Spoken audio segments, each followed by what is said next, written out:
नमस्कार साथियों, मैथमेटिक्स में मेरे पर आप सभी का बहुत स्वागत है। मैं हूं आपका दोस्त अतुल जायसवाल और एक नए सेशन के साथ आप सबके बीच उपस्थित हुआ हूं। तो आइए शुरुआत करते हैं आज के इस अपने सेशन को और देखते हैं कि क्या कुछ सवाल हैं जिन पर आज हम चर्चा करने वाले हैं, जिन पर आज हम बात करने वाले हैं। पहला सवाल, एक व्यक्ति ने किसी वस्तु को 20% की हानि पर बेचा। यदि वस्तु का जो विक्रय मूल्य वो 100 रुपये अधिक होता तो उस पर 5% का लाभ हुआ होता। ठीक है, तो वस्तु का क्रय मूल्य क्या था। हमसे जो क्वेश्चन है, जो सवाल है, उसमें दो चीज़ों की मांग की गई है, मतलब दो चीज़ों की बात की गई है। एक तो है जो शुरू में दिया गया है कि बेचा मतलब विक्रय मूल्य है, और जो दूसरा है वो क्रय मूल्य है, जिसे हमें ज्ञात करना है। ठीक है, अब थोड़ा सा बात करते हैं। अगर हम क्रय मूल्य की बात करें और इस शुरुआत इसी से करें, तो अगर हम क्रय मूल्य को 100% माने, ठीक है, या 100 माने, ठीक है, परसेंटेज क्या 100 मानते हैं। अगर हम क्रय मूल्य को 100 मानते हैं, ठीक है, और 100 पर काम करें तो ज़्यादा आसान होगा चीज़ों को हल करने में, गणना करने में। ठीक है, बताऊंगा अभी एक से भी आपको करके मैं बताऊंगा। ठीक है, तो अगर मैंने 100 उसको माना तो यहाँ पे कहा जा रहा है पहली कंडीशन कि 20% की हानि पर बेचा गया।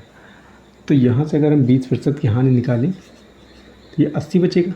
ठीक है, मतलब अगर हम 100 का 20% निकालें और इसी से घटाएं तो ये 20 घट कर के 80 बचेगा, या 100 का डायरेक्ट ही हम 80% निकालें, बात तो ही दोनों।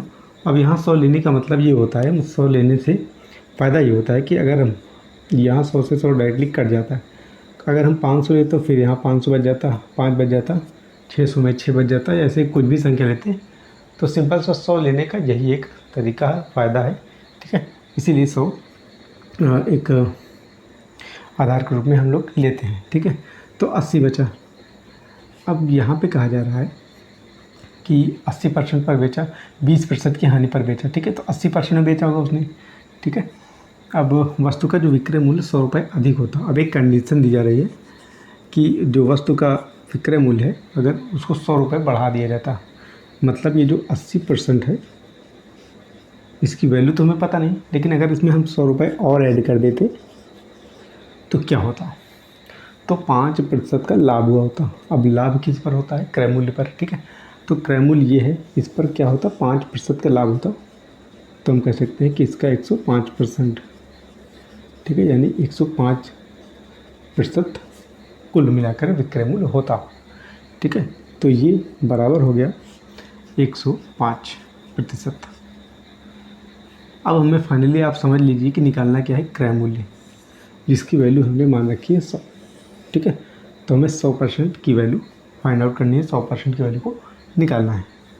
तो यहाँ से जब हम 80% को उधर भेजेंगे तो ये हो जाएगा 100 इक्वल होगा 105% माइनस 80%। इसको हम लिख सकते हैं 105 से 80 को घटाएंगे तो 25% बराबर 100 के। यहाँ से अगर हम लोग 100% की वैल्यू मतलब क्रय मूल्य की वैल्यू निकालना चाहें, 100% इज इक्वल टू 100/25%। ठीक है, गुणे 100%। परसेंटेज से परसेंटेज को काट देते हैं। ठीक है, और 25 से काटते हैं 100 को, 25 चौके 100। ये आ गया हमारा जो क्रय मूल्य है वो 400 रुपये।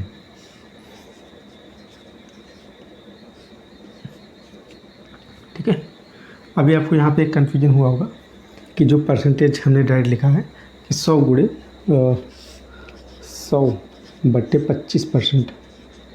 ठीक है, तो अगर आप चाहें तो परसेंटेज को हटा भी सकते हैं, यहाँ पे 100 होता और यही 100 फिर ऊपर जाके मल्टीप्लाई हो जाता। ठीक है, फिर यही काम हम करते किसके साथ, 100% के साथ, तो ये हो जाता 100/100। ठीक है, तो इससे हम इसको काटते, बात दोनों का वही है।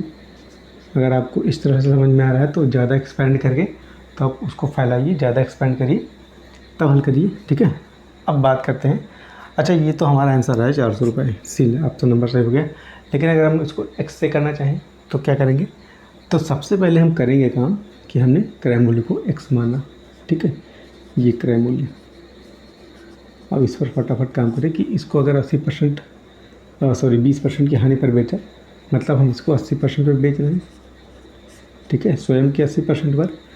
तो आगे कह रहा है कि अधिक 100 रुपये अधिक पर बेचा गया होता तो 5% का लाभ होता। मतलब अगर 100 रुपये इसमें ऐड कर दिया जाता इसके मूल्य में, तो जो हानि हो रही है ना 20% की, वो ना हो करके 5% का लाभ हुआ होता। मतलब जो x का 105% हमें प्राप्त हुआ होता, ठीक है, ये है। तो अब इस समीकरण को हम हल करें। x के जो पक्ष है उसको एक साइड में रखते हैं, तो 105x अपान 100 माइनस 80x अपान 100 बराबर 100, ठीक है। इसको आपस में घटाते हैं, 105x माइनस 80x, जो कि हर दोनों के समान है, ठीक है, तो कुछ करने की आवश्यकता नहीं है यहाँ पे, 100, ठीक है। 105 में से 80 घटाएंगे तो ये आ जाएगा 25x बटे 100 बराबर 100। अब यहाँ से 25 से काटते हैं, 25 चौके 100, और ये 4 जा करके 100 से मल्टीप्लाई हो जाएगा और ये बन जाएगा 400 रुपये, ठीक है। यहाँ पर भी 400 और यहाँ पर भी 400। तो जैसा आपको उचित लगे, जैसा आपको समझ में आए। मेरा कहने का तात्पर्य है कि आपको केवल कॉन्सेप्ट क्लियर हो, तो उसके बाद फिर आप कुछ भी करें, आपको सिर्फ़ और सिर्फ अपने जो आंसर है उससे मतलब है। तो ऑप्शन नंबर जो सी है वो हमारा सही हो गया है। तो आइए बढ़ते हैं आगे और लेते हैं आज का अपना दूसरा सवाल। ठीक वैसा ही अगला सवाल हमारा है, यदि एक आदमी एक गाय को 15% हानि पर बेचता है, ठीक है, यदि वह उसे 150 रुपये अधिक पर बेचता तो उसे 10% का लाभ हुआ होता, ठीक है। तो गाय का क्रय मूल्य हमें ज्ञात करना है। तो हम क्रय मूल्य की बात करें तो कोई भी चीज़ अपने आप में 100% होती है। तो हम अगर यहाँ से क्रय मूल्य को माने 100, ठीक है, और इसी पर काम करना प्रारंभ करें, और चूँकि अंत में हमें क्रय मूल्य प्राप्त करना है तो उसी 100 की सहायता से हम लोग क्रय मूल्य की गणना करेंगे, ठीक है। 15% की हानि पर बेचता। अब जो हानि है या लाभ है उसको हम लोग क्रय मूल्य पर ही ज्ञात करते हैं। तो अगर इसका 15% हानि ज्ञात करें और अगर इसमें घटाएं या फिर हम इसका 85% निकालें, है ना, तो ये 85 आने वाला है, ठीक है। यानी 85% पर बेचा गया ना। 15% हानि का मतलब क्या हुआ कि 85% पर बेचा गया। अच्छा, अब यदि वह उसे 150 रुपये अधिक मूल्य पर बेचता, मतलब इस 85% में अगर 150 रुपये हम जोड़ दें तो वह बराबर हो जाएगा कितने, 10% लाभ के। अब लाभ भी क्या हुआ, इसी क्रय मूल्य पर हमें ज्ञात करना है। तो 100 का 110%, ठीक है, तो ये हो जाएगा 110। तो 150 रुपये अधिक पर बेचने पर क्या होता है, लाभ होता है, और कितने का, 10% का, 10% का लाभ हुआ होता है, ठीक है। अब यहाँ से देखते हैं, सॉल्व करते हैं इसको। 110% माइनस 85% बराबर 150, ये हो जाएगा 25% बराबर 150, ठीक है। तो यहाँ से 100 की वैल्यू निकालें, 100% की, तो 100% इज इक्वल टू 150/25% इंटू 100%, ठीक है। सॉल्व करते हैं इसको, परसेंटेज से परसेंटेज को काटा और 25 से काटते हैं 100 को, 150 काट दे पहले, 25 छक्के 150, तो 6 गुणे 100, ये हमें 600 रुपये के बराबर प्राप्त हो जाएगा। और जो हमारा क्रय मूल्य है वो एक्चुअल रूप में हमें मिल जाएगा, यानी 600 रुपये वह मूल्य है जिस पर कोई व्यक्ति एक गाय को 15% हानि पर बेचता है, और वह इसी 600 पर, मतलब जो 85 जिस मूल्य पर उसने बिक्री की है, जिस मूल्य पर 600 के 85% जो उसने बिक्री की, अगर उसमें 150 रुपये अधिक पर बेचा होता है ना, उससे 150 रुपये अधिक पर बेचा होता है। यहाँ परसेंटेज की बात नहीं की जा रही है, पैसे की बात मतलब रुपयों की बात की जा रही है कि कितने रुपए अधिक पर बेच दिया होता तो 10% का लाभ हो गया होता हानि होने के बजाय। ठीक है, तो 600 रुपये हमारा जो आंसर है वो आ जाएगा, ऑप्शन नंबर जो बी है वो हमारा सही हो जाएगा। तो लेते हैं आज का अपना अगला सवाल। अगला सवाल आप सबके सामने कि यदि एक पिता और पुत्र की जो आयु का अनुपात है वो 4:1 है, तो उनकी जो आयु है उनका गुणनफल 196 है। ठीक है, 5 वर्ष बाद उनकी आयु का अनुपात कितना है ये हमें बताना।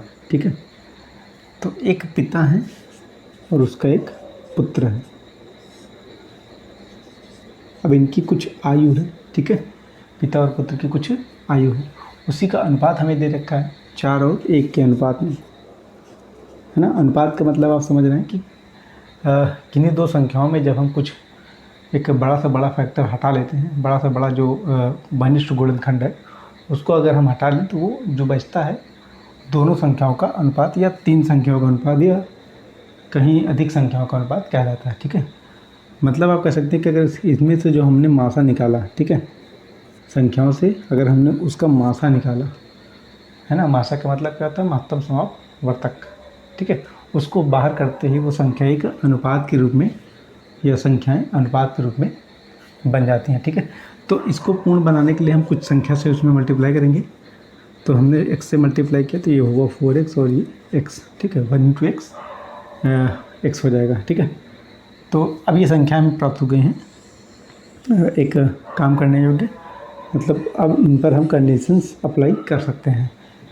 आगे कंडीशन क्या दी जाए कि जिनका जो गुणनफल है, जो संख्याओं का गुणनफल है वो 196 है। तो संख्या हमारे पास प्राप्त है 4x और x।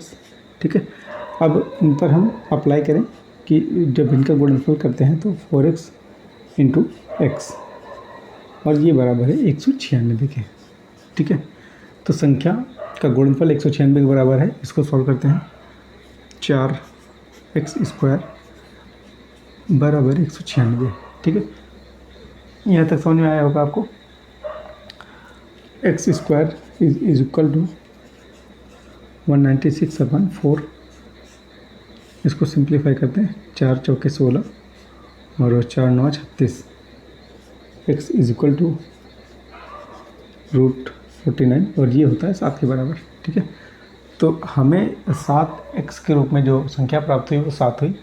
अब इसी x को हम इसे तो ये हो जाएगा 4x में रखेंगे तो 4 × 7 यानी कि 28 और x में रखेंगे तो ये हो जाएगा 7। ठीक है, और इनका कहा जा रहा है कि 5 वर्ष बाद उनकी आयु का अनुपात। तो 5 वर्ष बाद पहले हम लोग इनकी अलग अलग आयु ज्ञात करते हैं। तो अगर अभी 28 वर्ष है वर्तमान, तो 5 वर्ष जोड़ने पर ये हो जाएगा 33 वर्ष और इसमें पुत्र की आयु में जोड़ेंगे तो ये हो जाएगा 12 वर्ष। ठीक है, अब इन्हीं दोनों का हमें अनुपात निकालना है। ठीक है, तो अनुपात निकालें इसका, इसमें जो कॉमन फैक्टर है उसको काटें। 3 से अगर हम इसको काटना चाहें तो ये हो जाएगा 3 × 3 3 × 3 3 चौके 12, यानी जो पिता और पुत्र का अनुपात है, ठीक है, 5 वर्ष बाद वो 11:4 है। ठीक है, तो यही हमारा आंसर होने वाला है क्योंकि हमसे यही पूछा जा रहा है। ठीक है, तो ऑप्शन नंबर जो सी है वो हमारा सही हो जाएगा। तो आइए बढ़ते हैं आगे और लेते हैं आज का अपना अगला सवाल। तो आइए देखते हैं अपना अगला सवाल। ए, बी और सी की वर्तमान आयु का योग 90 वर्ष है। ठीक है, 6 वर्ष पहले उनकी जो आयु है उनमें 1:2:3 का अनुपात था। तो जो सी की वर्तमान आयु है उसी गणना में करनी है। ठीक है, 3 व्यक्ति हैं ए, बी और सी। ए, पहले तो ये बता दें कि वर्तमान के संबंध में दिया गया है। ठीक है, ये वर्तमान शब्द यहाँ पे प्रयुक्त हुआ है। तो ए, बी और सी का जो वर्तमान में आयु का जो योग है वो 90 वर्ष है। ठीक है, अब ए, बी, सी की वैल्यूज़ हमें प्राप्त करनी है। ठीक है, कैसे प्राप्त करेंगे? आगे कह रहा है कि 6 वर्ष पहले जो उनकी आयु थी उसमें 1:2:3 का अनुपात था। ठीक है, तो अब इनका प्रयोग हम यहाँ पे डायरेक्ट नहीं कर सकते, क्योंकि ये जो अनुपात दिए गए हैं ये वर्तमान के संदर्भ में नहीं है, ये 6 वर्ष पहले के रूप में दिए गए हैं। तो पहले 6 वर्ष पहले की बात हम करें, 6 वर्ष पूर्व में क्या हुआ था,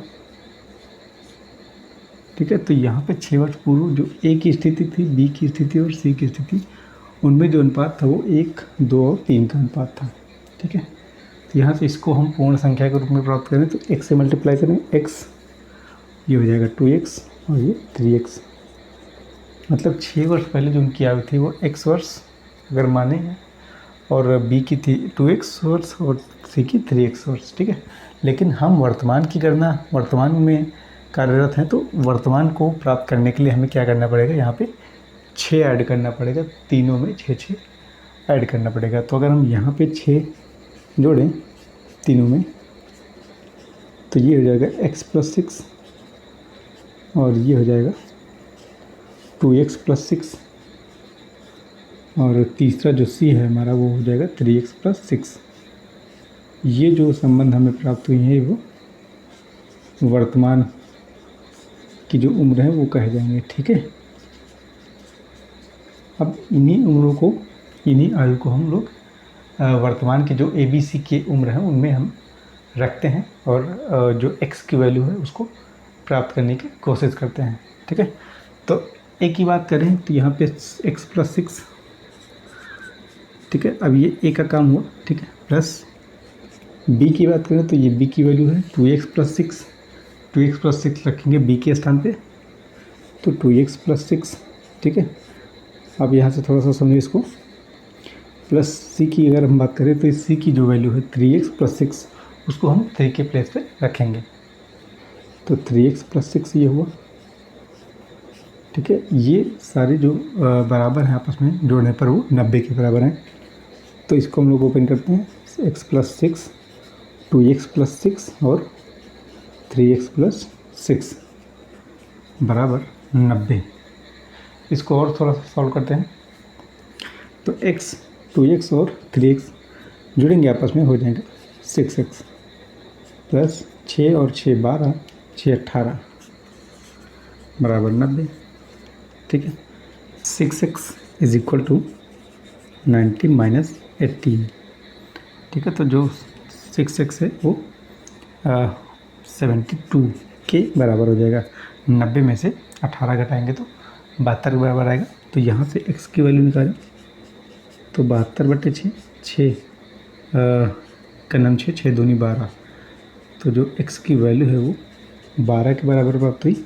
और इसी 12 की जो वैल्यू, 12 का जो मान है, 12 की जो वैल्यू है वो हम c के वर्तमान आयु में रखेंगे और जो c का वर्तमान आयु है वो प्राप्त करेंगे, ठीक है। तो c का वर्तमान आयु हमने यहाँ से निकाला है, 6 वर्ष पूर्व c की आयु इतनी थी तो हमने 6 वर्ष उसमें ऐड किया और 3x + 6 के रूप में हमें प्राप्त हुआ c की आयु जो कि उसकी वर्तमान आयु है, ठीक है। तो इसी 3x + 6 में अगर हम x की वैल्यू जो कि 12 है उसको पुट करें तो हमें आंसर प्राप्त होने वाला है। तो 3 × 12 + 6, 12 × 3 = 36 प्लस 6, ये हो जाएगा 42 वर्ष। तो c की जो आयु है वो 42 वर्ष हमें प्राप्त हो चुकी है। ऑप्शन नंबर जो हमारा c है वो सही हो जाएगा। 42 वर्ष सही हो जाएगा, ठीक है। तो आई होप आप सबको समझ में आया होगा सवाल। सेशन आपको कैसा लगा हमें कमेंट सेक्शन में बताएं और आगे भी ऐसी वीडियोस को प्राप्त करने के लिए और हमें प्रोत्साहित करने के लिए कुछ बेहतरीन कमेंट्स छोड़ करके जाएं। तो मिलते हैं अपने अगले सेशन के साथ, तब तक आप सभी को नमस्कार। आप सभी का बहुत बहुत धन्यवाद।